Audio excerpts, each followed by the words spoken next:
celebrating the connection with our pets. This is Animal Radio, featuring your dream team, veterinarian Dr. Debbie White and groomer Joey Villani. And here are your hosts, Hal Abrams and Judy Francis.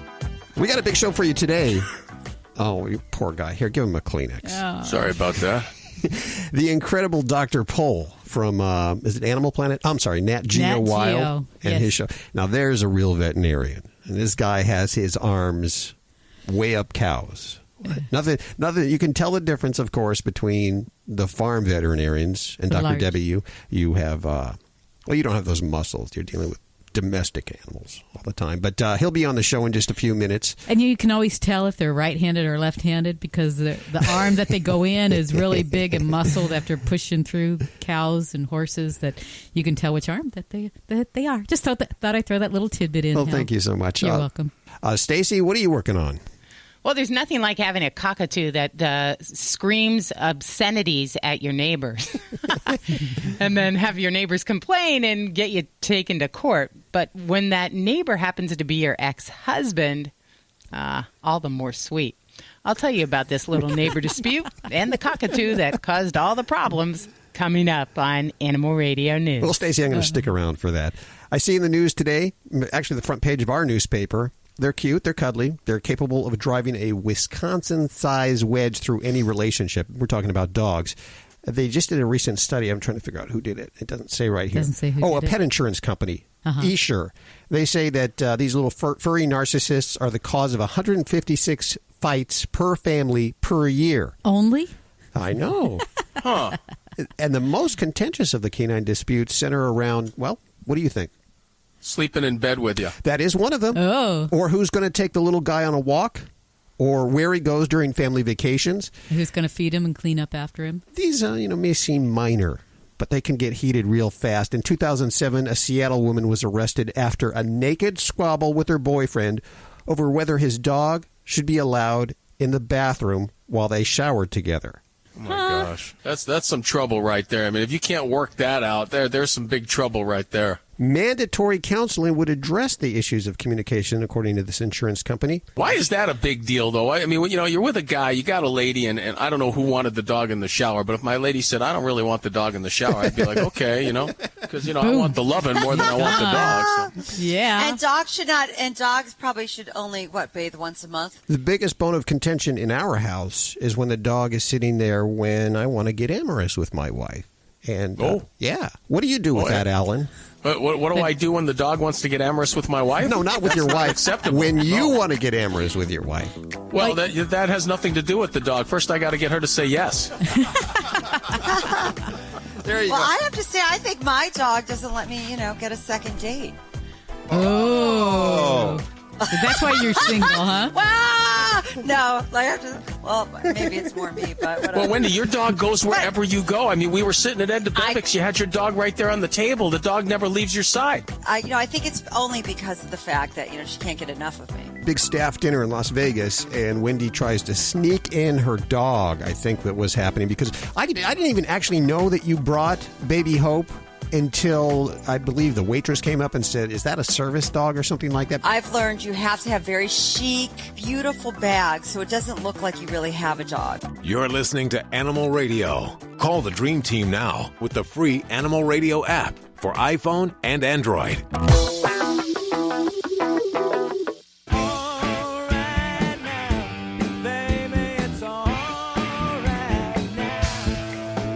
Hi, this is Paul Rogers. And Cynthia Rogers. On Animal Radio. Just know that it's going to be all right, meow.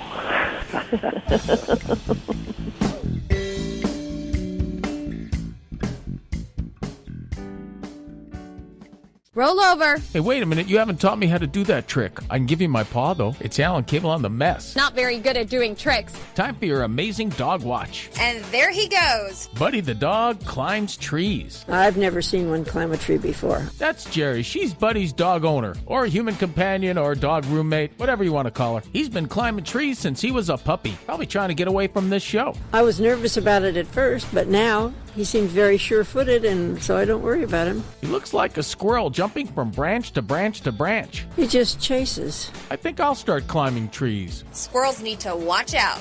This is Animal Radio, baby.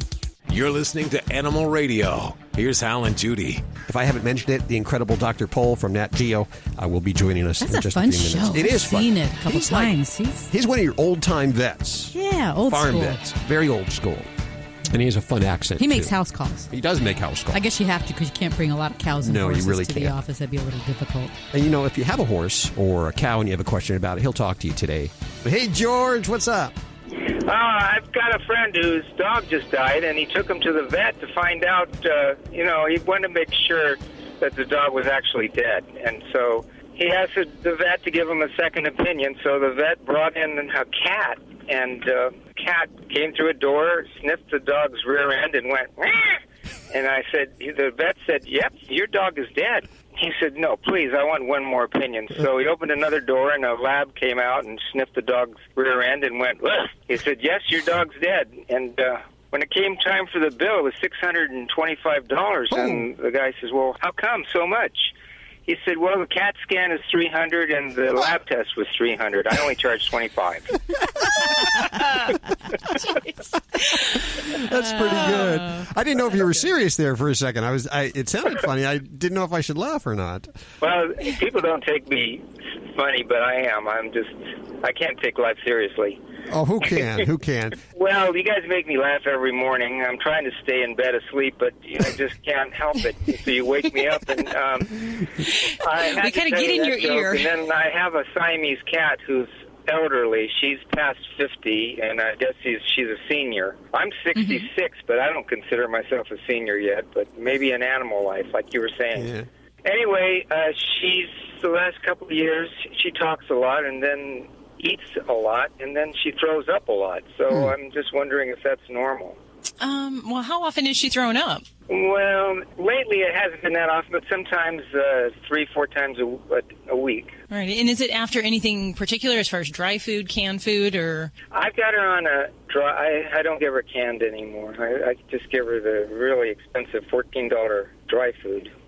The tricky thing is there's about 1 million causes of vomiting in cats, and I'm being somewhat serious, is that there's so many different things that can cause a kitty to vomit, especially like an intermittent vomiting problem.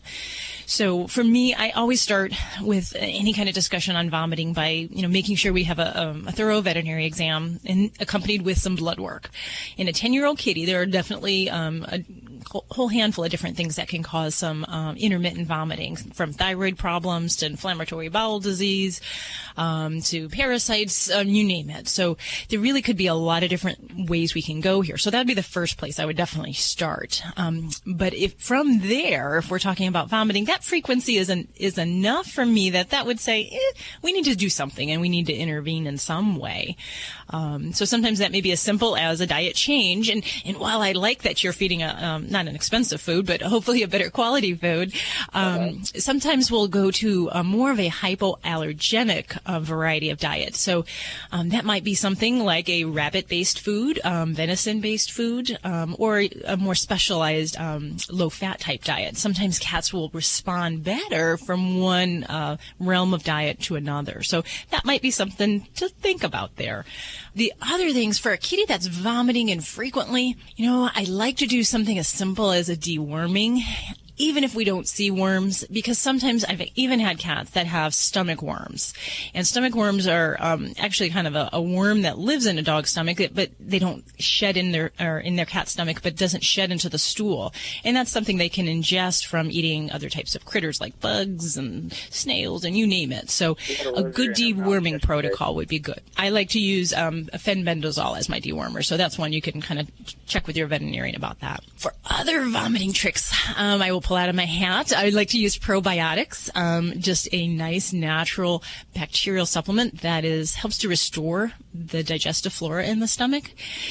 Kitties and dogs can actually also have Helicobacter, which kind of tags along with gastric ulcers in people. And it's a little controversial whether or not that causes actual clinical vomiting, but we know that a lot of vomiting cats have this bacteria. So many times I'll also treat with an antibiotic for Helicobacter called metronidazole. So that's one other thing that I'll often do for kitties that are just kind of that occasional puker. I thought she was bulimic for a while because she does it almost immediately after she eats, and it comes out dry almost, so it's not really too much of a mess to clean up. Mm-hmm. Yeah, no, and if it's a matter that she is eating fast, some cats will do that. And just like dogs, we can try to slow them down by using the types of bowls that have little pegs in them where they have to kind of work to get the food. Or you can actually switch over to taking her food out of the bowl and putting it into a toy that dispenses the food. That'll do two things. It'll, one, give her something to do and occupy her mind, but it also slows down how fast she can eat her food. So you would want to make sure you limit the amount of food that goes in the bowl and alternate and put that instead into the dispensing toy.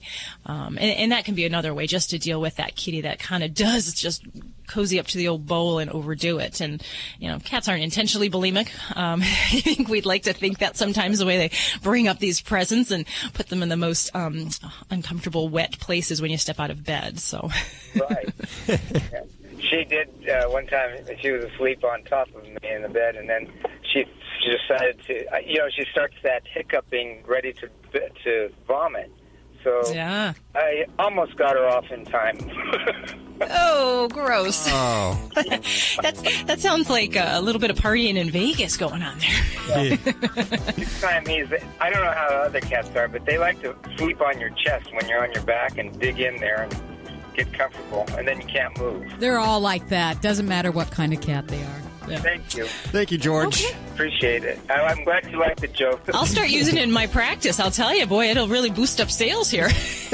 Well, I've had several operations, and so when I go in the OR and they give me the gas to put me out, I always tell that joke. And then I hear them laughing as I'm passing out, so I know they're not going to mess up too bad. Thanks, George. We appreciate your call today, and thanks for listening to Animal Radio.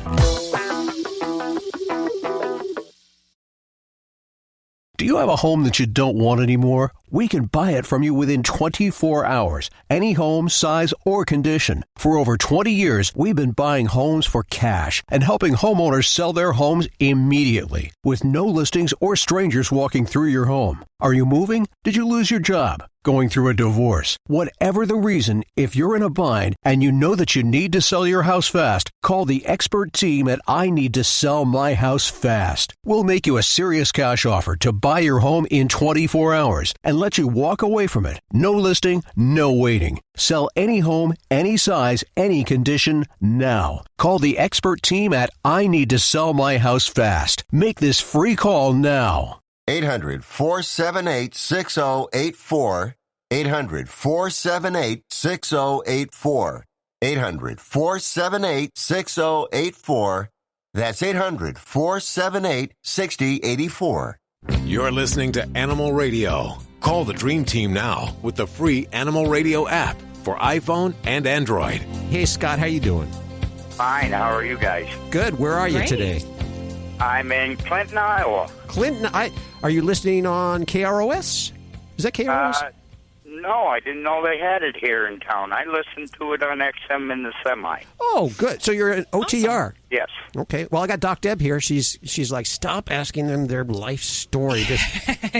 I'm here to work. Come on now. What's going on there, Scott? Well, I adopted a teacup Chihuahua, a 6-month-old one, in California here a couple of weeks ago. And my concern is I live in Iowa where it can get to 30 below in the wintertime. Mm-hmm. I'm just concerned about her well-being coming from a warm state to a colder climate. Okay. Well, and for me, I'm going to tell you, it doesn't matter what she's used to. As a teacup Chihuahua, she is not a cold weather dog, no matter where she lives. So I'd say it's impractical to expect that we're going to really acclimate her to cold temperatures. Chihuahuas in general, they just don't tolerate cold really well. That's why you see all those little cutesies walking around with those, sweaters and fleeces and the hats and the gloves. Oh, no, not all of that, but but that's why we dress these guys up, because they really don't have the body fat and the body size to really generate and to maintain their own body temperature in that extreme weather. So you're good to definitely be aware of that and to be watchful. So as far as the basic things, for a little teacup Chihuahua, Chihuahua or any Chihuahua under 55 degrees, I really start to take extra measures. So that may be things like sweaters, fleeces, and actually I can tell you from my own experience with Boss, my little terrier mix, some of the best warming cover-ups aren't necessarily just the knitted sweaters. They actually do make down jackets for dogs, and the fleeces are actually quite warm. So those are very nice, and Boss highly recommends them, I will tell you that. So those would be some basic things. Now, you also want to keep in mind the potty training for these little guys, because some of these little doggies are quite diva-like, and in snow weather, especially below zero weather, we need to make accommodations. So you want to think of that now while the weather is kind of in the temperate zone, so you can plan. Some doggies will do great going outside as long as you keep that snow, shoveled, and you give them a clear path, and they don't have to go outside their means to really go eliminate. But otherwise, you can train them inside on one of those little potty patches. Well, she's pretty good about the pads, and I have a doggy door, and she goes out all the time. She loves her backyard. Okay, good. My main concern is like the pads on the bottom of her seat, you know. Sure. Yeah. So with that, you can definitely... Yeah, you can definitely do doggy boots, or even just kind of the little slip-ons for them to go outside.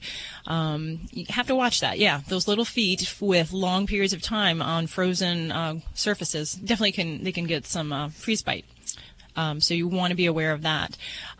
For just kind of getting her acclimated to go outside in that, you're really, carry her outside, put her down, let her do her biz, and carry her back in. That's going to be the best way to kind of gradually acclimate her to that. But if it's really extreme temperatures, something that it burns your face when you're going outside, I really would advocate using the booties, just to protect those feet. And then, other things I may not have mentioned, heated dog beds. Sometimes these little guys, even in Las Vegas winters, believe it or not, these little guys come in shivering when it's 40 degrees outside. So if you have a heated dog bed and she's not the type that might chew or destroy any of that type of thing, that can be a really great way to kind of keep them warm and to kind of reward them after they go outside to do their business. There's something else I want to add. She's got a nice warm water bed to sleep in. Ooh, I like that. Oh, wow. I want to talk about this other product that I just saw, and I actually got a sample at Super Zoo. Does it make noise? No. It's called Comfy Tails, and it's Kumfy. What is that? Tails, Tailz. What it is, it's a fleece jacket, but it has an insert. It's a gel pack, and what you can actually do is put it in the microwave. You heat this gel without pack. the dog. You put it on before you put it on the dog. Yeah. Don't put Please, good point, Hal. Very good, Hal. You take the gel pack, you put it in the microwave for a few seconds, and then you insert it in this coat, and it goes underneath her belly, and then you wrap the coat around her, and it'll keep her warm outside for a long time. I got one for my little dog. She's 8 pounds and gets cold here. Not one of those frilly things, is it? All kinds of colors and pink. There's different colors, fleece. but this gel pack is amazing. We already got one from PetSmart. You do? Oh, yeah. They're My awesome. wife went shopping spree with her one day and bought a bunch of stuff. You spoiled her. Oh, yes. Is this little one going to be traveling with you in the truck or staying at home? Stay at home. I've got a pit bull boxer, and I got that I've called you about that had hip dysplasia, and your tips on that helped her. Oh, fabulous. That's the one that goes with me in the semi all the time. And then I got a purebred Irish pit bull. Oh, well, we appreciate you being a follow-up and a frequent caller here, Scott. And give this little baby a good pat on the head. And you got a little time to get her acclimated before that cold winter chill comes. Oof, thank God. She's beating up on her teddy bears right now. Well, thank you for your call, Scott. We appreciate it. 1-8... Huh? Huh? Oh. We're all giddy here. Call back if you need any more help there. We always like to be of help because most people, let's face it, a lot of people call and say, you guys think you're know-it-alls, don't you? They do say that to us. Every time I go, I'll go into 7-Eleven. They say that to you, Hal. Well, maybe they do. They say, Hal, you're always trying to take credit for Dr. Debbie and Alan. What Dr. Debbie, she needs her own segment called Dr. Debbie Unplugged. Unplugged. Oh, really? Yeah, after your callers talk to you on the air, they go off the air, and your true Dr. Debbie self comes out. Oh, so you're saying that I'm not myself on air. I'm too guarded? No, you're like a doctor. You're doing your doctor business. But when you're being the Dr. Debbie that we got to see at Super Zoo, that's a fun Dr. Debbie. That's the dark side of Dr. Debbie, the underbelly of Dr. Debbie. You mean after a couple of drinks is what you're saying. Oh, dear. Yeah. You're shattering my persona. Stop. You're listening to Animal Radio. Call the Dream Team now with the free Animal Radio app for iPhone and Android.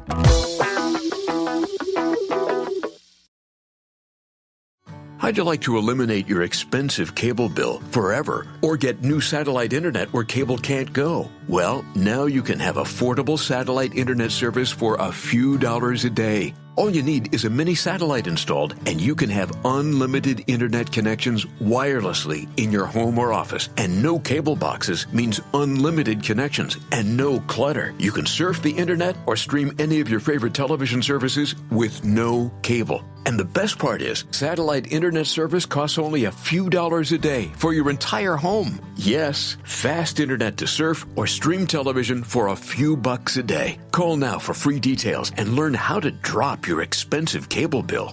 800-696-2871. 800-696-2871. 800-696-2871. That's 800-696-2871. This is an Animal Radio News Update. I'm Stacy Cohen for Animal Radio. Well, there was a big surfathon. Where else do you think it happened but California? A dog surfing competition drew a few hundred dogs and their owners to Del Mar, California, but it was for a good cause. Organizers say the 7th annual surfathon was expected to bring in about $100,000 for education and adoption programs at the Helen Woodward Animal Center.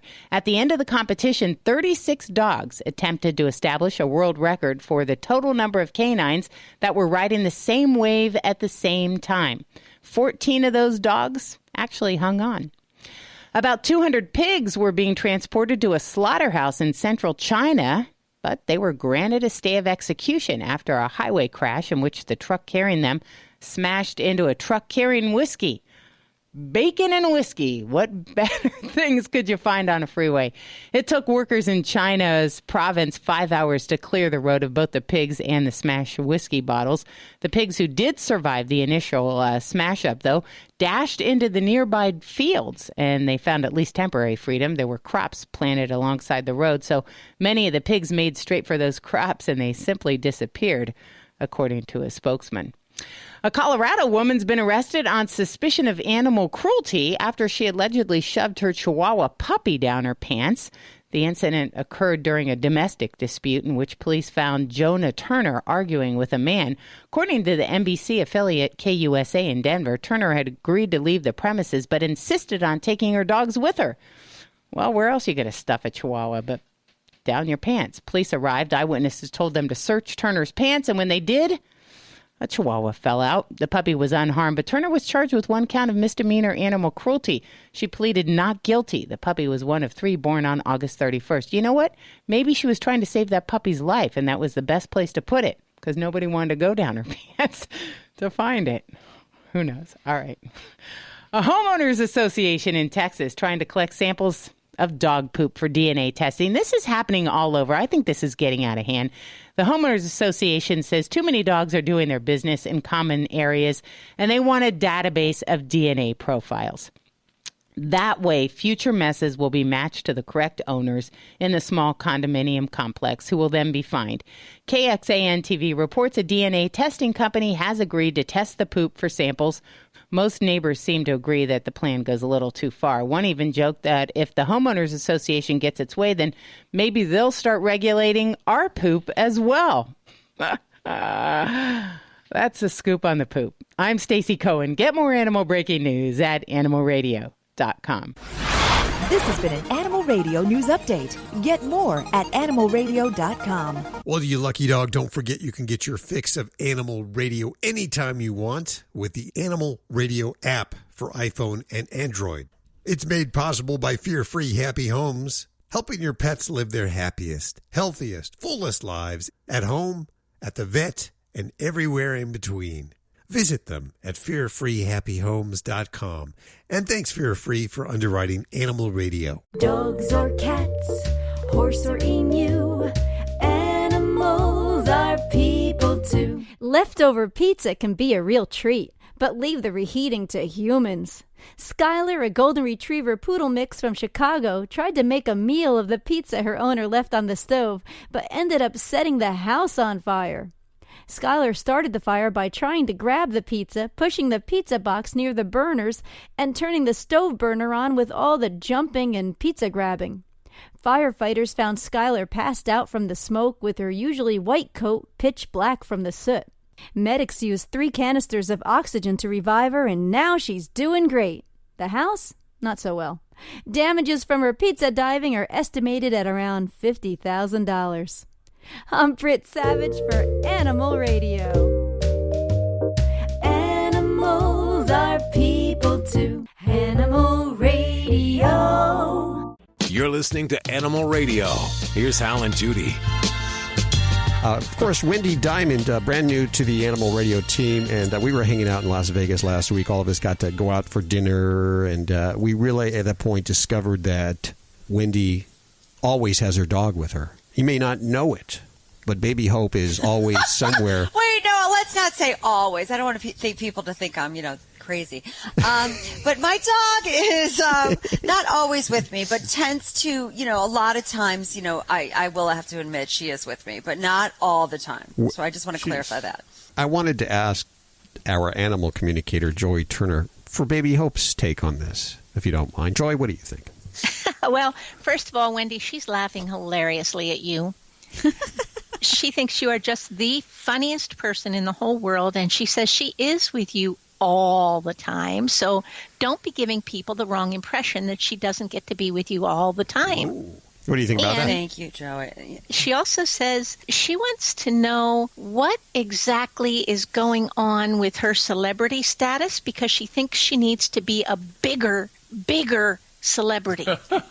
Oh, my God. You're getting in the way, Wendy. Well, listen, all I can say about this is, Baby Hope's life has completely changed. She lived in the country before coming to New York City. And Baby Hope, it's funny because when she first was in a car, she had such anxiety. Literally was like, her tongue's hanging out. She's just like hyper, like going crazy. And actually, it's really sweet now. She gets in her bag. She doesn't mind. And the same thing with a plane. It is so odd because when I first brought her on a plane, we were going to Utah, and I have to say, I was like, I could never travel with this dog. It's completely different than my last dog. And she bit through, not kidding, by the way, bit through her Sherpa bag. Oh, wow.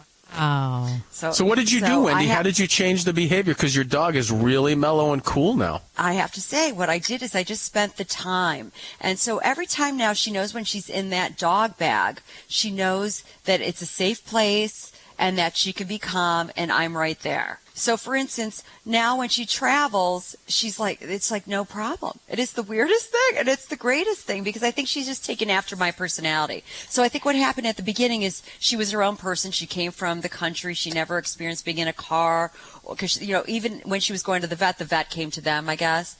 And so she never was used to being in a car, never flew before. And now that she's been with me and she's kind of taken on my temperament. You should be proud of yourself, Wendy. Very outspoken, Wendy. And she's assuming that your whole thought about what she's supposed to be doing is that she is going to be a bigger star than you. Well, first of all, I have no interest in, we don't have any interest in being a star. We love what we're doing. We have a ball doing what we're doing, and we know that we're making a difference in the world. And she actually is like the sweetest thing to everybody and the cutest thing to everybody. But I will have to say she's 5 pounds heavier than my last dog. What does she weigh? It's not. Oh my gosh. You're not supposed to ask. Oh, That's rude. That. Okay. Yeah, that's rude. You never ask a dog how much they weigh. Thank dog she doesn't speak English. So basically, yeah, she's 14 pounds. She is really heavy. Yeah. I only lift 10 pounds, so it has been a struggle. I have to go to the gym more. It's becoming a problem. And so, it is an issue of bringing her around as much. So, but what I will say is she walks. I mean, we were just in New Mexico, and we did a llama trek for 5 miles, and she walked the entire way. Oh, wow. Wow. And this dog is a senior pet. This dog is 8 years old. Is she really? Yes, she's 8 years. I guess they bred her because she's a Caton de Toulier. They get like $5,000 a puppy. They bred her twice. She had 2 litters, and then they gave up the mother. Joy, what? Hello, Joy. Did you lose her? Yeah, that's true. I had important questions there. From what Joy was saying, though, Wendy, your dog is just looking to become a star and then push you out of the way. That's what Please, I would be a great momager. A momager. Wendy's got great like words. Lohan. I like that Oh my word. gosh, did you see her? Who was she with? Dr. Phil. She was like imploding right on live TV. All right, but I want to give, and I know Dina Lohan personally, and I have to tell you, and I've been at the house, I've seen her with Lindsay, I've seen her with Dina. I really know her relationship with her children. Her children adore her. And she is actually a very, very sweet woman. I just feel like that whole Hollywood celebrity kind of gets in the way of a normal family. To be honest, I just ran into her in the Hamptons, and who is it you don't know? A lot of people. My husband, wherever Wendy, he is. can I just tell you, Wendy, I'd like to be your dog. You go on llama walks, you go to the Hamptons. I mean, I want to be a dog in your bag. I know. That's what people say. Well, we are trying to. I would like to be let's just go back. I'd like to be my dog. It's not easy taking this, doing all this stuff. Well, not to mention that you're, blabbing her age and her weight. And I really wanted to find out what Joy had to say about that, but we've actually, we've lost her. She connects with us on Skype, and we've lost her today. Now it's all up to me. I know Ladybug. What? Oh, of course, Ladybug. Well, Ladybug's a little upset because Baby Hope's taken the spotlight. She used to be, the dog. No. Ladybug doesn't like to share. Yeah. They got along pretty well, actually. I have to say, Baby gets along with everyone. And my last dog had no interest in any other dog. This one loves every other dog. Now, see, Ladybug's the opposite. She hates every other dog. That was like Lucky. She never had any interest in the other dog except one. She was in love with this Dachshund that lived over on Park Avenue. It was hysterical. Ladybug doesn't hate the other dog. She's afraid, and we're gonna help you with that. She's just afraid of other dogs. She is? Is that what it is? Okay, we need to work on that. We can work on that. Well, we're unable to connect with Joy, so if you want to talk, if you want anybody to talk to your animals, I can do it, right? No, Hal, You're don't. good at that. Don't call for Hal. Don't call for Hal, please. You're listening to Animal Radio. Call the Dream Team now with the free Animal Radio app for iPhone and Android. Hey, Eric and Rashi here, hosts of the CBS TV series Lucky Dog. We're also the spokespeople for the 14th annual Get Your Licks on Route 66 Pet Adoption Tour, brought to you by Fido Friendly Magazine. The tour travels from Los Angeles to Chicago, stopping at shelters along the way to support adoption events. Join us and show sponsor Chewy at the tour's kickoff event on Saturday, August 27th, where lots of great pets will be available for adoption. To find out where the tour stops near you, log on to FidoFriendly.com, and who knows, you just might find your new forever friend. You're listening to Animal Radio. Call the Dream Team now with the free Animal Radio app for iPhone and Android. It's toll-free from the Animal Radio app for iPhone and Android. It's a free download, so go ahead and download it now. And there's been a few recalls this week. If you want to get the latest on the recalls, the app has them. All the latest news that actually affects your animals. Hey, Ronald, how you doing? Okay, how you doing today? Doing good. Where are you? Montgomery, Pennsylvania. Montgomery, Pennsylvania, checking in. I have Dr. Debbie here. How can we help you? Hi. Yes. Hi. I have a young Doberman Pinscher, and I'm an over-the-road truck driver. And while my wife was sick one week, he went with me, and now he thinks he wants to go every week. But I was wondering, being Dobermans have a history of hip problems, if putting him in the truck, even, with walking him, regularly through the day, if it would cause any problems with that. Oh, whether or not the traveling in the truck would hasten or make a bigger problem with potential hip dysplasia. That's your question? Yes. No, I don't believe that would. And in this situation, the only thing that I'd say sitting in the truck might have a potential for would be less exercise. So we wouldn't want his weight to get too heavy. So it would be more that risk. But no, hip dysplasia, what we would worry about sometimes is if a pet is in very active athletic activities, and if they have some tendencies towards hip dysplasia, then we might have some more issues there. But no, I mean, sitting in the truck, hanging out with his dad, I think that's a great plan. And, just to combat any kind of boredom or problems with his exercise, if he's in truck, you want to just make sure you give him that ample opportunity for physical exercise, a little bit of mental stimulation. So, maybe some retrieving, some toy play behaviors when you make your stops. All of that will kind of keep him physically fit. And I don't see any problems with riding along with your side. If he likes it, then hey. Looks like you got the A-OK, Ronald. Okay, thanks very much. Thank you for your call today. Hey, Ken, how are you doing? Hey, we're doing good. How are you doing this fine day? Good. Where are you calling from? Oh, we're calling from Colorado. I love Colorado. That's my hometown is Colorado. Oh, whereabouts? I was born and raised in Denver, Colorado. And now, now I have a southern drawl that I just didn't have 30 seconds ago. But, Where'd that come from? What's going on, Ken? Oh, nothing. I was listening to a driver last week, and I listen to your radio as I'm normally working on Sunday. I'm a truck driver, and I have it that travels with me. And I hear other dogs, with trucks out there also. But my main concern is I have a Corgi that runs around with me in my truck. He's been on the truck for almost 3 years. I took him back here a couple of weeks ago to get, his checkup and everything. Uh-huh. And his enzymes in his liver was a little high. Oh, wow. And the doctor was thinking he ingested something. And I'm like, well, I got him on a pretty good leash all the time, and he's never really into anything. And we kind of narrowed it down to when she found out where he is walking around truck stops and rest areas.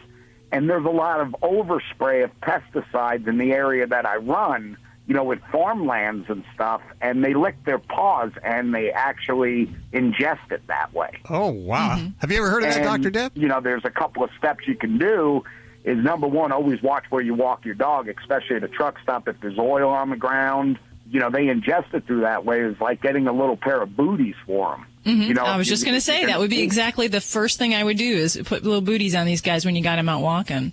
Exactly, and especially with the mag chloride that they're putting down now with the winter months coming in, for the ice melt or the salts that they put down. And so his liver enzymes are back to normal now?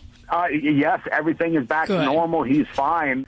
And I would just love to tell the other drivers out there, really keep an eye out where you walk your dog. Doc, what about those sanitary wipes that they do for pets that you can wipe their paws? How effective are those? Any good? Well, it might be something you can try short of the booties, but really a lot of times it's really kind of hosing them off and really getting all the particulates and the things off the skin surface. That can be tough in a really furry dog foot. So it might be something you can try. And I do have some clients that will do that, mostly because of not just pesticides and things like that, but just environmental allergens. So some dogs have grass allergies. So coming in from outdoors, we may wipe their feet down with a damp towel or with a dry bath wipe or something like that. Yeah, it depends a bit on our concern level. I'd say for Ken's purposes, gosh, I would be super vigilant. I think the booties would be the way to go when he's out in the kind of unknown areas. But yeah, some of those sprays they put down for devegetation, along the roadsides, they can be some interesting stuff. Well, so I got to think even at the truck stops there where there's oil on the ground and antifreeze and all kinds of crap on the ground from the trucks. You got it. Yeah, and I never thought about that until we had them tested, and now I'm like, my dog is we walk basically the same areas all the time, but now it's, he's literally in booties. And your baby, as far as just some of the challenges with folks that truck is that, your dog is going through a lot of environments. So parasites, definitely a huge concern going across country, heartworm, internal parasites, and these different environmental toxins. We may not always know what we're going through in some of the areas. So I think it does raise some awareness just to fellow drivers out there to really be vigilant with your little ones. Everybody that's ever seen him, I mean, he is the perfect corgi. But this dog here, even my vet is like, wow, he's the healthiest dog I ever seen. It must be because you listen to Animal Radio. You're getting all these great tips, huh? Oh, yeah, I love it, and I really just discovered you a couple of weeks ago. Wow. And I listened to you a while back, but then I was off the road on the weekends, and now I'm on the road on the weekends. So I always tend to tune you in. I thank you for listening. I appreciate it, and welcome back. And give your corgi a big old hug from all of us here at Animal Radio. You're listening to Animal Radio. Call the Dream Team now with the free Animal Radio app for iPhone and Android.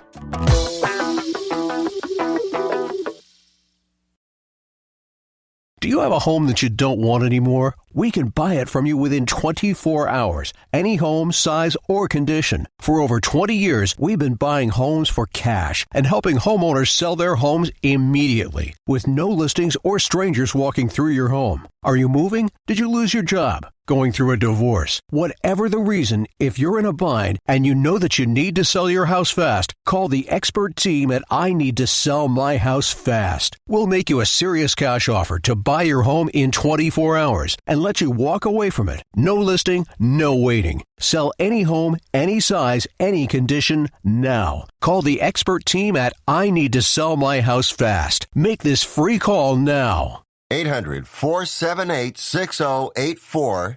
800-478-6084. 800-478-6084. That's 800-478-6084. Oh, what did he say? He said we're all across the USA, the most listened to pet show today. Animal Radio, we're everywhere you go. Animal Radio. Woo! Animal Radio. This hour, the incredible Dr. Pole will be joining us from Nat Geo Wild. I encourage you to stick around for that. And it looks like that just came in on Facebook? Oh, wow. Somebody asking us at facebook.com/Animal Radio about their morning puker. And I don't think they're not talking about Ryan Seacrest. It's a different morning puker. But they have a morning puker. And I guess, is that something common or normal? What's that all about?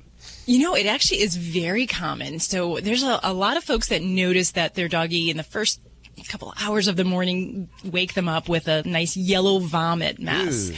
And it typically only happens in the morning. So there is actually a syndrome. We call it bilious vomiting syndrome. And it only happens in the morning, this yellow gunky fluid. And it is something that we can definitely help. So I would tell the listener that we would want to make sure that we feed the pet at night. Often this will occur in a pet that only eats once a day. So if we spread up a second meal, usually right before bedtime, that can help. And then you might also consider, sometimes we'll use antacids or some medicines to help with motility and moving things through. But even sometimes just switching to a low-fat, high-fiber diet can really make a difference and help and prevent this. But you're not crazy. This really happens. There's really a syndrome. And these guys are really, disturbed by it. You may hear some noises in their tummy, a little bit of excessively, but it's usually that yellow gunk. Yeah, that happens with me, with some of the ladies that I bring home. I'm just saying. TMI hell. Too much information. Hey, Wendy, welcome to the show. Hi, thank you for taking my call. Hi, Dr. Debbie. Well, hi, what's going on? Well, I've had a cat. I've had two cats. They get along relatively well. They don't hate each other. They don't love each other. They tolerate each other. However, it seems like around August or September, one of the cats, male cat is neutered, starts spraying the floor and the couch.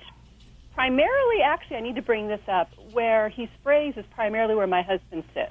My husband is not the primary caregiver I am. My husband's a little more aggressive, bigger guy. And so I'm just wondering if it has something to do with my husband or a territorial between the two cats or something else. Is anything, if there's a season change to this when you're noticing, is there anything else changing in the home? Are there household schedules changing? Do you have kids coming or going? Work schedules changing? No, nothing like that. Just the two of us. Okay. Because that would be hard. If there were some changes, like often I will see cats that will do this kind of back to school. You know, kids go back to school for the fall semester, and the whole household dynamics have changed. So we may see some elimination problems as a result of that. So it is possible that he is in some way, trying to mark your husband or your husband's territory. So that might be kind of an intriguing angle that I would start with first. Especially if he's not a real catty person, like he's not a cat lover, he's a dog lover, then we might actually turn over a lot of the pet care to him when it comes to feeding. So instead of having an open food bowl out, I would ask your husband very nicely to feed the kitties twice a day. They may have food at other times, but we want to have that be the majority of the food presentation is by him, to see if that can help in some ways. But then we've got to deal with some of the other structural things here. If it is a particular area that they're working on, then there's a couple things I would do. One would be I tried to make the area unappealing for the kitty to either approach or to mark on. So double-sided sticky tape is one of my favorite things for the kitties that kind of come up along, because oftentimes they're going to kind of scratch on the area first, rub on it. So that will be one thing to kind of keep them off the area. Or the static mats, the kind of the shock mats. Those two can kind of keep them away from the area. And even I've had some luck with the compressed air. The motion-activated compressed air to keep the kitties away from that area, just to break that cycle so we don't have that repetition of the behavior. The more that the kitty is marking and urinating there, that's kind of perpetuating that behavior for the future. So we've got to stop that there, and then make sure we're also not missing anything that's changing in the environment. Whether it's a change in the traffic flow to the litter box, so adding extra litter boxes, taking covers off, and I switch out the different types of the litters as well. And then sometimes even kitty pheromones can kind of help to kind of calm kitties. So I'll put those in the same room where the couch is at. The other thing you can try is sometimes plastics or aluminum foil are just kind of make bad sounds when cats pee on them. So it can also be a way to keep them away from those that are a little bit kinder and gentler methods. Yeah, he's actually learned to take the foil off the couch. He kind of goes around it and then pees on it. Oh, my gosh, you have a thinker there. The only thing I want to add, though, maybe, and I've been telling my husband this, we go round and round, is one of the cats, Angel, who's a good cat, she likes to play chase. He'll go behind her and chase her up the stairs. She loves it. The other cat, Petey, who's the problem cat, my husband does that with him. I'm telling him he doesn't like it. I can just see the look in his eyes like my husband's trying to be domineering. And so I told my husband, if you stop doing that, maybe he'll stop peeing on that area. My husband doesn't believe that because the cat comes to him, sits on his lap, but then when it's time to leave the room and go to bed, my husband will start this let's go to bed and kind of push the cat with his foot. Well, and I'd say if the kitty's body language is that he does not enjoy that, he's not, his tail is swishing back and forth, his ears are down. Well, if he's not having it, he just kind of looks. He starts walking forward, but you can see he's not real thrilled about it. Like the other cat's like, oh, yes, let's play chase. Let's go run up the stairs, and she's all happy. And the other cat's like, a child that you're telling him to go to bed, and the kid's like, no, I want to stay up, not going to bed now. The way this Petey is trying to tell him that. And I said, just leave him alone, just go upstairs, and then, he'll be up later kind of thing. And that's kind of what started it. He had it stopped for about a month, and then he stopped peeing. Then he did it again. And now the cat's peeing again, and he refuses to believe that he's the instigator of this problem. Okay, I'll solve this problem, Wendy. You can tell him the doctor said he has to stop this behavior. Good. I wish I had a tape of this because he'll probably say, oh, this cat should do what I tell him to do because I'm the master of the house. Yeah. Exactly. Have you thought of getting rid of your husband? Oh, jeez, Hal. Sometimes, I don't know. He gets to be like a stubborn cat, like a big tiger that you can't train. Yeah. Well, the other thing, if your husband does want to make this some kind of a nighttime plaything, let's try to get something else involved rather than it just be him chasing the cat. If we can get a kind of a crinkle ball, something else that makes a kind of cool sound. If it's a cat treat box that you can shake, kind of have him change the game slightly. So it's not so antagonizing and it's something more rewarding for the kitty. Because that's all we need to do. Cats, to motivate motivate them. We just got to understand what they really want, and what they want is what they want. Maybe Exactly. food one and when moment. They want it, and they want to do, they don't want you to tell them when they're supposed to do something. You got it. That I You get. got I've had cats for 20-some years, so I know their behavior, but this one is the only one that's been peeing and spraying, and just getting to the point where it's just every day you have to mop the floor unless he's telling me your housekeeping is not good, which is possible. The floor is mopped every day. I'm just kind of over it. Well, I think we need to do some of those little deterrents for the areas, and then work on training the husband. If that is continuing, then give me a follow-up call, and we can try to work through some other issues there, maybe with the husband and maybe with the environment as well. All righty. Well, thank you so much for taking my call. Yes, by all means. You're listening to Animal Radio. Call the Dream Team now with the free Animal Radio app for iPhone and Android. Hi, it's Alan Cable with another dog tip. You're not going to believe what happened to me. I got bit by a dog yesterday in the park. Yeah.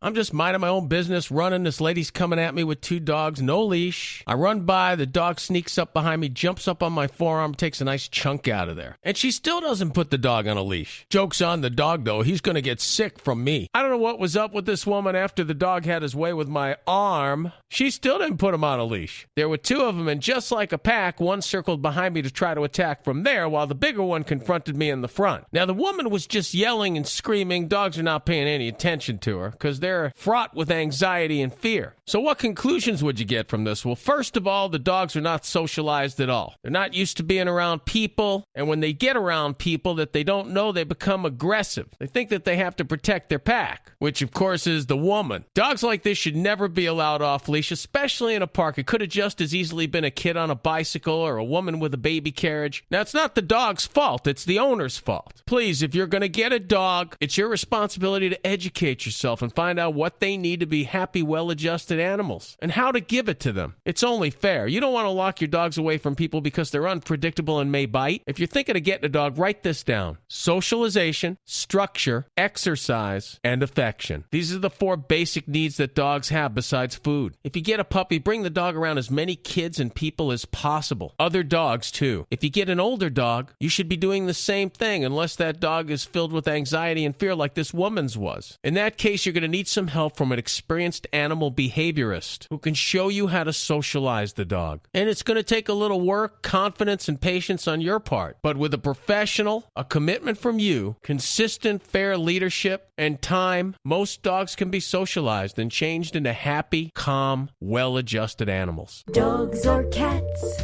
horse or emu, animals are people too. Ever wonder why cats purr? Well, a purr is just one of the many sounds a cat makes to communicate with other cats, humans, and anyone else who will listen. Sometimes purring is heard in a severely ill or anxious cat, but typically a purr is a sign of cat contentment. Kittens first begin purring as they nurse, and domesticated cats continue to purr when pet.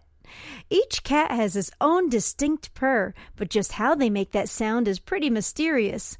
One study says it's air passing through the diaphragm in spasms. Another says it's all in the voice box. But everybody agrees cats love to purr, and we love it when they do. I'm Britt Savage for Animal Radio. Animals are people too. Animal Radio. Hi, Joanne Worley on Animal Radio. Hello! And please spay and neuter your pets. Be a responsible pet owner. As a matter of fact, spay and neuter your friends' pets also. Give it to them as a present. What a good idea. Do you have a home that you don't want anymore? We can buy it from you within 24 hours. Any home, size, or condition. For over 20 years, we've been buying homes for cash and helping homeowners sell their homes immediately with no listings or strangers walking through your home. Are you moving? Did you lose your job? Going through a divorce? Whatever the reason, if you're in a bind and you know that you need to sell your house fast, call the expert team at I Need to Sell My House Fast. We'll make you a serious cash offer to buy your home in 24 hours and let you walk away from it. No listing, no waiting. Sell any home, any size, any condition, now. Call the expert team at I Need to Sell My House Fast. Make this free call now. 800-478-6084. 800-478-6084. 800-478-6084.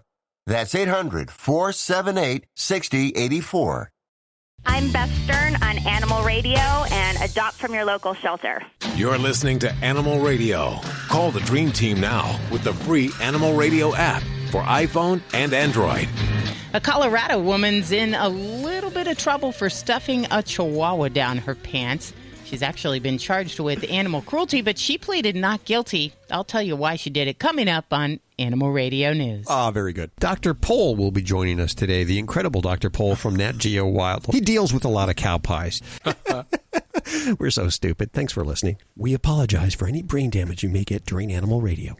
Ladies and gentlemen, we are so glad to have Wendy Diamond with us. She joined us last week. So Wendy, when you go out on a date, do you bring the dog with or do you leave the dog at home so you can get to know the guy? Because that dog is glued to you. It's like an appendage. Velcro. Well, let's just say this. I've only had Baby Hope for 3 months, okay, number one. Number two is, there's been times where I've been late, I'd be coming from work, and I have my dog with me, and I might take my dog, but they would never know I have the dog. Do you know what I'm saying? So, like, I wouldn't... Wait. You would take the dog on a date, and your date would never know that you had the dog with you? Is that what you're saying? Never know. Whoa. Yeah, there's been many times like that. And also, I have to say this. I would never introduce my dog to a date until I felt like that person was going to be part of my life. Yeah, that makes sense. So what did you do before Baby Hope? Because it just seems like you two have been together for years. I had a dog that passed away on June 5th. Oh, and I'm sorry. Lucky and I were together for over a decade. And it was kind of it was the exact same relationship. Well, now, you hold the world's record, or Lucky holds the Guinness World's Record of the dog most photographed with celebrities, right? That is correct. And that's because of my job is, I have a couple of jobs, but I'm, very much a supporter of a lot of different charities, work with the United Nations. So I'm always around a lot of very famous people. And it all started, back in 2001 when I was at a dinner with Hugh Grant and Sandra Bullock and Valentino, the designer. And my dog was, again, hidden in my bag. No one knew I had my dog.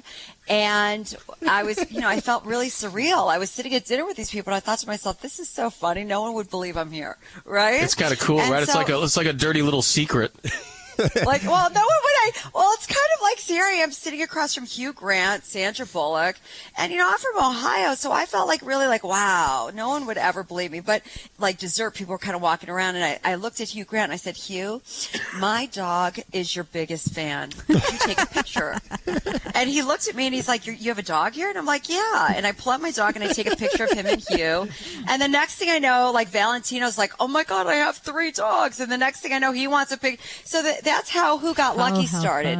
And Who Got Lucky was the sexy part of our magazine. That was a column where where was Lucky and who did she get lucky with? And that's how that all happened. Awesome. So we didn't try to get a Guinness World Record. We didn't try to do anything. It was just kind of this funny thing that just kind of happened. Well, now, how many celebs did Lucky get a photo with? Oh, God, probably like 700.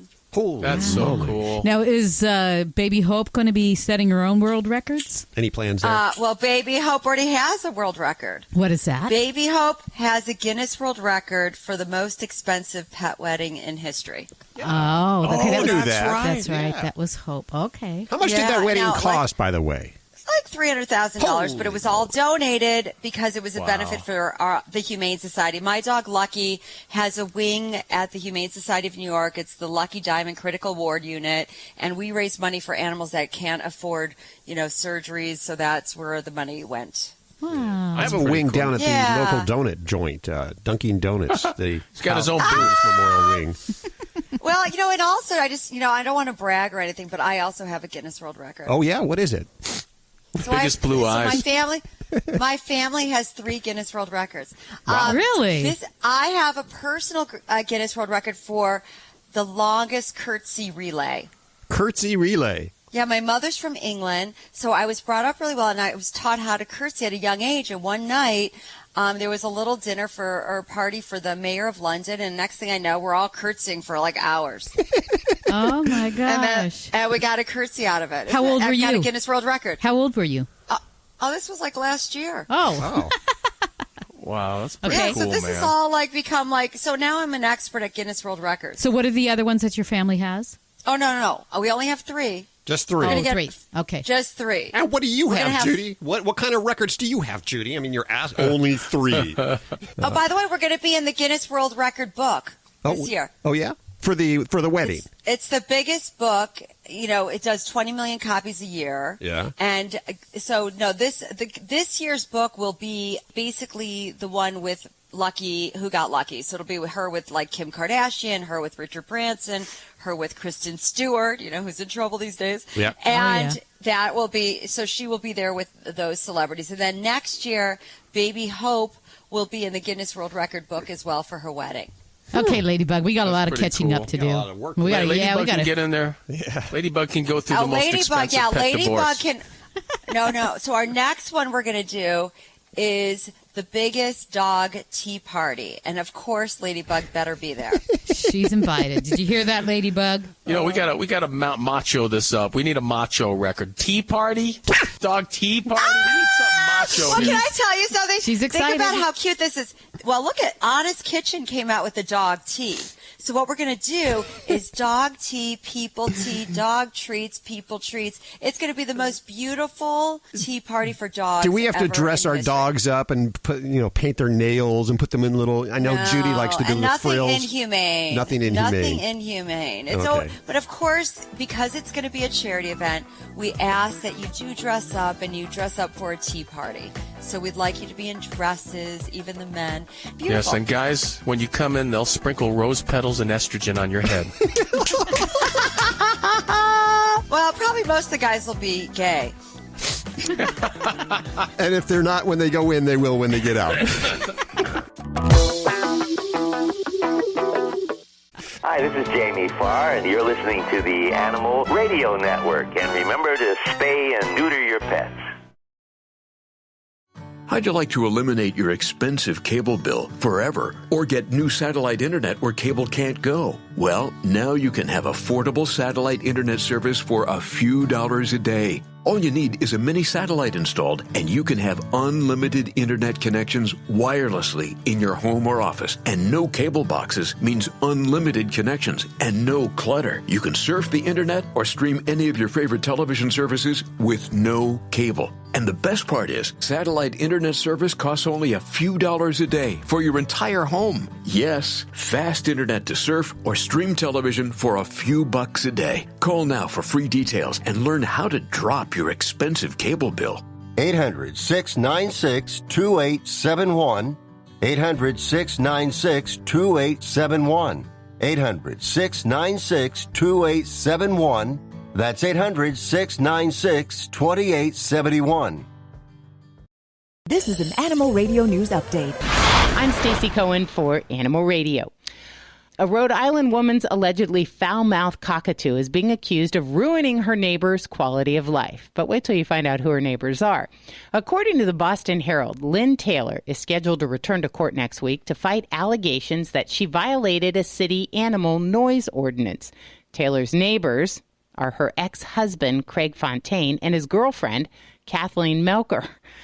Says Taylor that she trained her pet bird, Willie, to yell curse words at them. In fact, Fontaine says that Willie's fondness for four-letter words has forced them to put their home on the market and find a new place to live.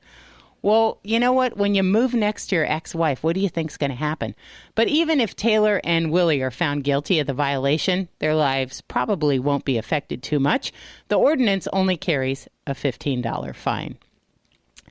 An Ohio woman says her pet cat had no intention whatsoever of letting her visit the happiest place on earth without him. Ethel Mays tells the Orlando Sentinel that Bob, her 14-month-old feline, managed to sneak into one of her bags undetected as she geared up for a few days at Disney World. He even got through airport security and took the flight from Columbus to Orlando.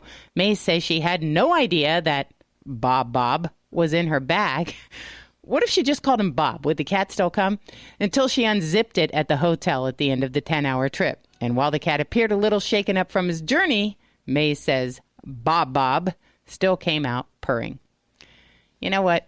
People have some strange names for their animals. Isn't it amazing? Bob. Anyway, all right. That's the latest. I'm Stacy Cohen. Get more animal breaking news at animalradio.com. Here, Bob. Here, Bob. This has been an Animal Radio News Update. Get more at animalradio.com. You feel better, Alan? I feel much better. Let's see. We're going to go. Can we have all these calls? Okay. Instead of, we're going to go to Dr. Pohl. We have Dr. Pohl first. Yes, okay, we do. This is great. We love this show. It's on Animal Planet, The Incredible Dr. Pohl. And I'm sorry. Is it National Geographic? Correct. Yeah, you know what? It's on Nat Geo Wild. I get them mixed up. I'll be real honest with you. Well, don't get them mixed up, I tell you. You know what I love about your program is you are really hardcore veterinarian. I mean, you're out dealing with the farm animal. You probably deal with a dozen different kinds of animals a day. Well, maybe that close, yes, but yes, a lot of different ones. What is the strangest animal you've ever had to deal with? Strangest. Well, what people now have as pets are these, what do you call them? These Dutch European porcupines, and they call them. Wow. What do you call them? I forgot. Anyway, those are nocturnal animals, and I don't know how you can have them as a pet. Are you talking about the sugar glider? Is that what it is? No, the sugar glider is one of those tiny little ones, but those are not too bad. Oh, a hedgehog? Somebody has a porcupine as Now a you're pet? talking. There you go. Yeah. First of all, Dr. Debbie told me the difference between a farm vet and a veterinarian like her is the size of their arm. Yes, you remember that, Hal.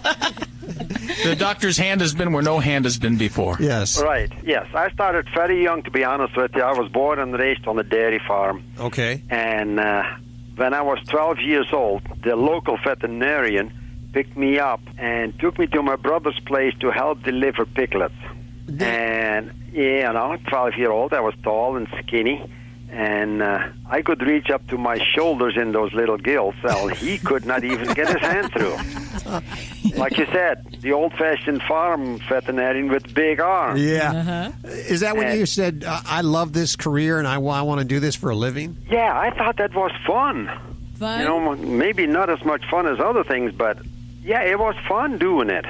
Now, Dr. Paul, as a mixed animal veterinarian, do you find that, like the cat and dog owners are crazier than the horse owners, or is that just something? Oh, yeah. It all depends. It's the animal traders that get me. Ooh. The owners are not always bad. Horse owners, they like their animals. But it's the horse traders. Because when I was in college, they taught us how to guess an animal's age on their teeth. Mm-hmm. Well, nobody knows it anymore. And you should see the wool they pull over the buyer's eyes with ages of horses and, I got the papers to prove it. Yeah. Oh. But, no. So they're not really honest. They're not very honest. And for them, it's the animals are really property for them. Yes. Their money. Whenever it's money in their pocket if they get $100 more. Yeah. Well, whenever money's involved, that there's always going to be trouble there. And that's why I keep saying all the time, too, farmers are not abusing their animals. Because you abuse an animal, what does it do? It quits producing. Yeah. Yep. So, no, they're not abusing their animals. Yeah, they may kick them every so often if they don't want to get out of the way. But that doesn't hurt a cow. No. It hurts my foot. Yeah. Oh, yeah. The abuse comes from people, and this is why I push for H so much. It seems like people that have not grown up with animals from a very young age, that are the ones that don't know how to treat them, and that's the ones that actually get crazy with the animals and eventually people. Sure. Yeah. Now, why wasn't there a need for practicing veterinarians in the Netherlands? Don't they need vets? Yeah, but there were way too many. Are there? Too many? Oh, yeah. And no, I won't say how many years ago, but a long time ago, like a good fairy tale. When I started veterinary school in 1962, there were 300 aspiring veterinarians in a room that only would fit 100. Wow. And there were only 3 cows in the whole country. No, a few more. But anyway, they told us, you want to become a veterinarian? Fine. You want to practice? Forget it. Wow. And I says, I want to be with the animals. So you came to the United States? Yes. You're also a car collector, too. You have a DeLorean? Yes. And a Rolls-Royce? And yes. It's interesting that you like cars and you love animals. You don't see. I always go for the unusual. You know, the Rolls-Royce, they don't make them anymore. The DeLorean, they don't make them anymore. And the other one, the fast car I have, is a Plymouth Prowler. They don't make them anymore. The Plymouth Prowler? Huh. Yes. I remember that car. Yeah. Yeah, that was the retro 1935 Roadster.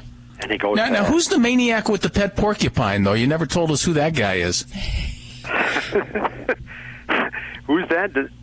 The guy with the pet porcupine. Does he like to get hurt? Hedgehog. Hedgehogs. No, they don't. Those hedgehog. are kids. And those little, hedgehogs are kind of cute. But, absolutely. They do I not. see them all the. Then the I see them all the is time. Hedgehogs do not lose their needles. They don't come off. Right. And they can be quite cuddly and affectionate, too. And in I a gotta way say, they're cuddly, and you really have to be careful how to handle them. But you can roll them around in your hand like a magic ball or whatever. And every so often, they unroll, and then, if they have a treat, then they'll unroll, and you look at them. Cuddly? How big are they? They fit in the palm of your hand. I want one. You can have one. Oh, yeah. But you can't have one. You got to have 2. They're like potato chips. Yeah. I don't know. It takes 2 hands to handle one. How has the television show changed your life? It has completely flabbergasted me because this is my regular work. I don't see anything abnormal or fantastic in it, but the reaction I've gotten from people, and my wife and I have gotten many calls that say, oh, this is so nice. The last one we had was from a lady out of Kentucky, a grandma whose grandkids have never been on the farm. And she says, I grew up on the farm, and I tried to explain to them how the farm animals work and what they look like. And they don't get it because I'm talking to them. Now they see this show, and they say, see, that's what I grew up. And that is just fantastic for her. Wow. Yeah, but having that nasty film crew around all the time, are they asking you to, do that surgery again? We didn't catch it the first. No, that's the whole secret in this show. It's not what you see is what you get. No, what we get is what you see. Nothing is rehearsed, nothing, and the very first take is better the right one because I'm not putting the calf back in the cow to pull it out again. I'd like to see you do that. Yeah, I don't think the mom would let you do that either. Yeah, I don't think so. That'd be a good ratings buster, though. Yeah, everybody would tune into that one. Yeah. My mom tried to do that to me 4 times. Yeah. Sorry about that, Alan. Yeah, right. It is a great show. The incredible Dr. Pol, Saturdays on Nat Geo Wild. Correct. Not Animal Planet, Nat Geo Wild, which really has much better programming than Animal Planet anymore. I can say that because check it out. And Dr. Pol, thank you so much for joining us today. You're very welcome. Nice talking to you. Have a great week. Thank you, and I hope everybody enjoys the show. Thank you. Yeah, good night. Bye now. There you go. He's so cute. He is nice. He is a cute Have guy. you seen the show, Dr. Debbie? I've caught that on just an occasion. I haven't been able to sit down and watch a whole one through, but yes, I've seen it. You would He's like funny. it. It has a lot of gross stuff, and I know you like gross stuff. You know what? I forgot. I was going to ask him about the smells, because large animal smells take things to a whole new realm. You I love just feel smells. the small animal. You love I those love how smells. Debbie gets excited about it, too. She does. I want to ask him about the smells. Check out Animal Radio highlights, all the good stuff without the blah, blah, blah. Browse on over to animalradio.pet. How'd you like to eliminate your expensive cable bill forever or get new satellite internet where cable can't go? Well, now you can have affordable satellite internet service for a few dollars a day. All you need is a mini satellite installed, and you can have unlimited internet connections wirelessly in your home or office. And no cable boxes means unlimited connections and no clutter. You can surf the internet or stream any of your favorite television services with no cable. And the best part is, satellite internet service costs only a few dollars a day for your entire home. Yes, fast internet to surf or stream television for a few bucks a day. Call now for free details and learn how to drop your expensive cable bill. 800-696-2871. 800-696-2871. 800-696-2871. That's 800-696-2871. We caught up with Dr. John Howe, certified aquatic veterinarian at the American Veterinary Medical Association convention in Denver. Dr. Howe does surgery on fish. We take them out of the water, we put them in a bath that has the anesthetic in it, and we set them on a form so they're laying in the position we want them to, and we run a tube with water being pumped out of the anesthetic water into their mouth, flowing over the gills, so that keeps them anesthetized. There's more at avma.org. That's avma.org. You're listening to Animal Radio. Call the Dream Team now with the free Animal Radio app for iPhone and Android.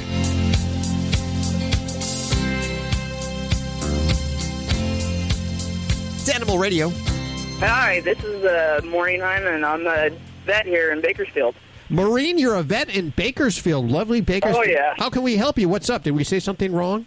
Are you calling? No, not this time. No, I was just curious if Joey could help me figure out how to appropriately hand strip my Airedale. Hand strip? What does hand strip mean? Hand stripping is a method that's used by mainly terriers, but a lot of breeds. And what it does, it brings the texture of the coat in harder. So like if you have a wire-coated, let's just use wired-haired terrier because everyone knows that phrase and that type of dog. And you want them almost to feel like steel wool. Well, there's a process to this, and it's actually a very natural process. But let me ask you, how old is your Airedale? I have a 2-year-old dog and a 7-year-old bitch. I've hand stripped them their whole life. I've never clipped them. I just don't know if I'm quite doing it correctly. Well, the key is this: hand stripping is it's very close to tweezing, where you cannot break the coat. You have to pull it out, and you have to get it out at the root. And you have a tool, which is a stripping knife, which I'm sure that you have a stripping knife, correct? Yeah, yes, I have a whole set. Yes. Wonderful.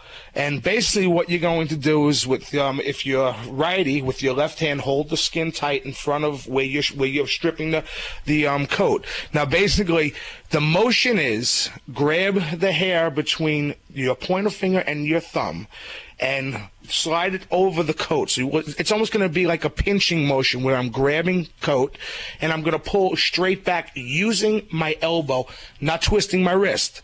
When I twist my wrist, I will cut the coat. Now, what happens, for the people who don't know, when you cut coat that's not supposed to be cut, it grows back differently. It grows back softer. The natural process is what you're trying to create. So what you're trying to do is simulate how the dog would basically naturally shed out its coat. So what I'm going to do is I'm going to pull out a combination of top coat and undercoat, because any dog that requires stripping is a double-coated dog. They have a top coat and they have an undercoat. The top coat is what you're trying to bring in stronger. So basically what I'm trying to do is I'm going to pull it out until it's nice and flat. Groomers, basically, when somebody goes through the groomer every 4 to 6 weeks, it's not the proper way to hand strip. Hand stripping should be done on a continuous basis, even as much as every day. And what you'll do is you'll pick at areas, because some areas will be ready to come out. Now, how do I know if it's ready to come out? It should come out smoothly. It shouldn't hurt the pet. If it hurts the pet, I know breeders sometimes like to pull it out, and I'm not that type of guy. I want it to be nice and easy for them. It should come out fairly easy, I'm going to say. Sometimes you got to give a little bit of a tug, and you're going to work sections. And once you know your dog's growth pattern, you're going to know when it's ready to come out and when it's not, and you'll work those areas. Now, in the beginning, some people like to bald the area because that'll make the coat come in real strong. But then after that, you just maintenance it. And it's called rolling the coat. What I'll do is I'll brush the coat backwards with my hand or brush, and whatever sticks up, that's what I'm going to try to remove until it's nice and smooth and flat. And what happens is that wire coat will come in, and it should lie nice and flat. Did that answer your question? Absolutely. And do you have any good shampoo recommendations? Because I don't think BioGroom makes their harsh coat anymore. You know what? I use a bunch of different types of shampoos. My personal favorite that I've used over the years is I'm a coat handler guy. I've always been. The reason why, there's no oils, lanolins, there's nothing in it that's going to soften a hard coat or make it more difficult to strip, because you don't want nothing basically softening it. You want to keep that nice texture so you could pull it out. But that's what I like. But I also do like BioGroom, I have to be honest with you. But do they still make it? I haven't been able to find the harsh coat. You know what? I have to be honest with you. I don't know if they still make it. I don't see why they would have stopped making it, because that was a pretty popular item, especially with the professionals. I'll just have to keep searching for it then. Well, Absolutely. Thank you very much. Well, I'll tell you, this 2 hours always goes so fast. Remember, you can get more over at the website at animalradio.com, and you can listen to Animal Radio anytime you desire by downloading the Animal Radio app for your smartphone, your iPhone, your Android, whatever may be your elected device. What the heck? And visit us on Facebook. Check out the pictures from Super Zoo. They're over at facebook.com/Animal Radio. Plus, you can ask us your questions over there. And enjoy the fun over there. We're giving away all kinds of stuff. We still need to come up with a caption for Dr. Debbie and Doc Halligan over there. I don't know what you picked some of the most unflattering pictures there, Hal. I didn't pick them. I'll tell you right now. I have nothing to do with that. Ladybug, the studio stunt dog, I believe. Hey, she's already picked on Boss. I know she's out to get Boss. Has Boss recovered yet? You know, he has. He's a sturdy guy. You know, he likes women who just kind of don't like him. You know, he likes the kind of tough women. Yeah, I think actually Baby Hope is now the target of Ladybug's ire. Oh, no. So. She wants to be the only one. She doesn't like to share the limelight. Be sure to check out Dr. Debbie's book. What is it? Yorkies and Terriers? What do you call that? Yorkshire Terriers. Yorkshire How to Terriers. Be Your Dog's Best Friend. Yes, and soon I have 3 more titles coming out as well, if you like pugs, mini schnauzers, and shih tzus. I like all 3. We'll put the link over at animalradio.com. Have a great week. We'll see you next week right here on this fine station. Bye. Bye-bye. All right, guys. See ya. Thanks. Bye-bye. Oh, thank you, guys. Thank you. Have a great weekend, you guys.